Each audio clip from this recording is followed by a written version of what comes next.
Bismillahirrahmanirrahim. Assalamualaikum warahmatullahi wabarakatuh. Sebelumnya izinkan saya untuk memperkenalkan diri terlebih dahulu. Nama saya Nurma Fitriani dengan NIM 211330042 dari kelas 3B Prodi Komunikasi dan Penyiaran Islam UIN SMH Banten.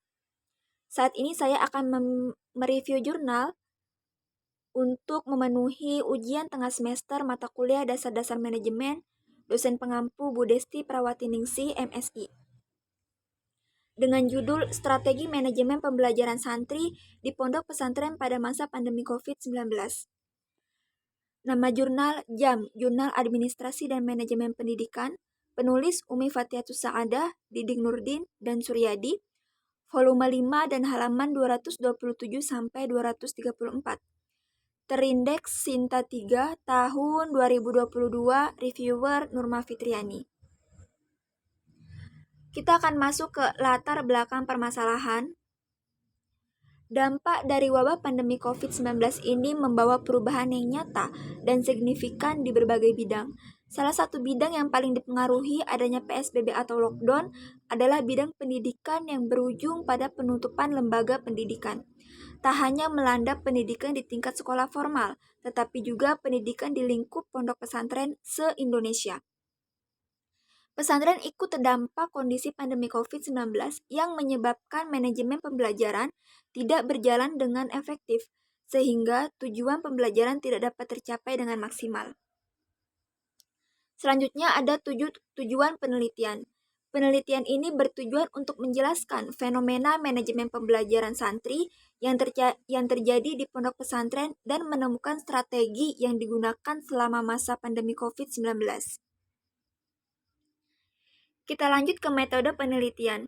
Penelitian ini dilakukan dengan menggunakan metode deskriptif dengan pendekatan kualitatif dan juga menggunakan jenis penelitian studi kasus atau case study untuk mendeskripsikan hasil penelitian. Nah, teknik pengumpulan data dilakukan melalui wawancara, observasi, dan studi dokumentasi.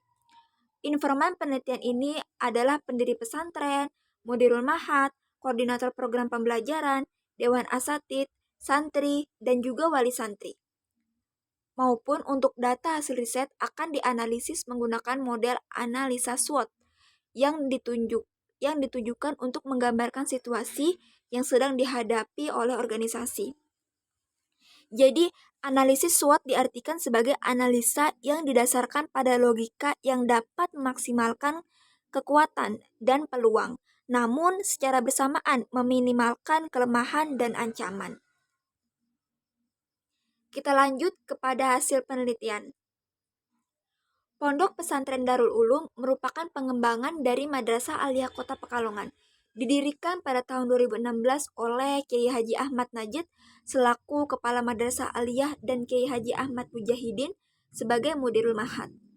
Penelitian membahas fenomena manajemen pembelajaran santri Ponpes Darul Ulum Pekalongan yang terdiri dari 4 aspek, yaitu perencanaan, pengorganisasian, pelaksanaan, dan evaluasi pembelajaran.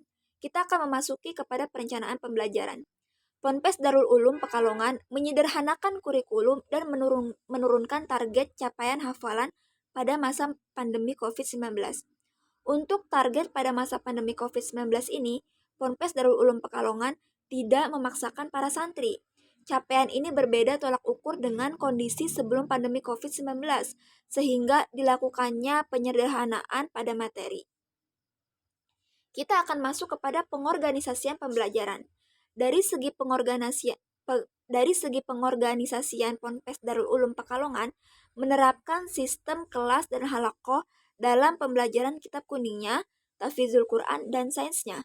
Dan untuk mengoptimalkan pembagian tugas-tugas tersebut selama pandemi COVID-19, Ponpes Darul Ulum membuat jadwal seperti yang sudah disediakan oleh asatidz di Ponpes Darul Ulum tersebut.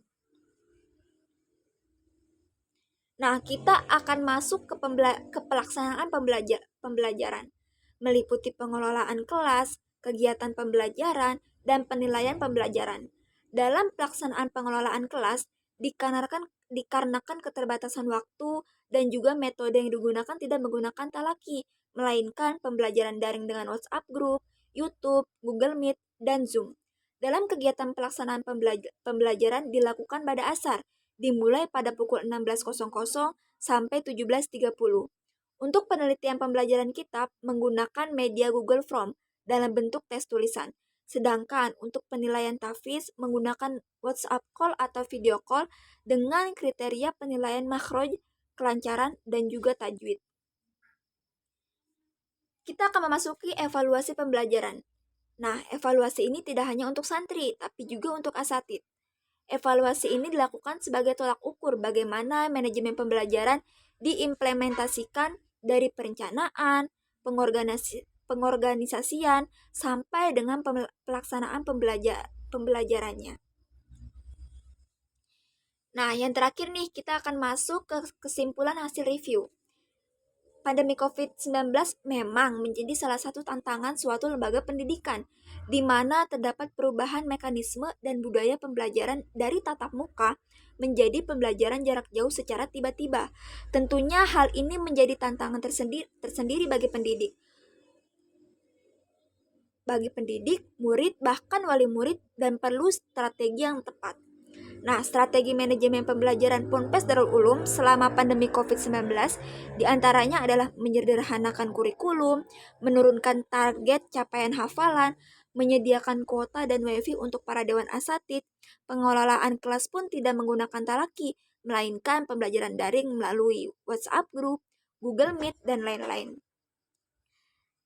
Di sini dapat disimpulkan bahwa ketika ada fenomena seperti ini di bidang pendidikan, langkah utamanya yaitu memperbaiki manajemen pembelajarannya. Bisa diukur dengan fungsi-fungsi manajemen pada suatu lembaga tersebut, apakah sudah berjalan dengan optimal atau belum. Dan strategi pun bisa berubah menyesuaikan dengan fenomena yang ada. Seperti itu. Mungkin cukup sekian hasil review dari saya pribadi. Kurang lebihnya mohon maaf. Wassalamualaikum warahmatullahi wabarakatuh.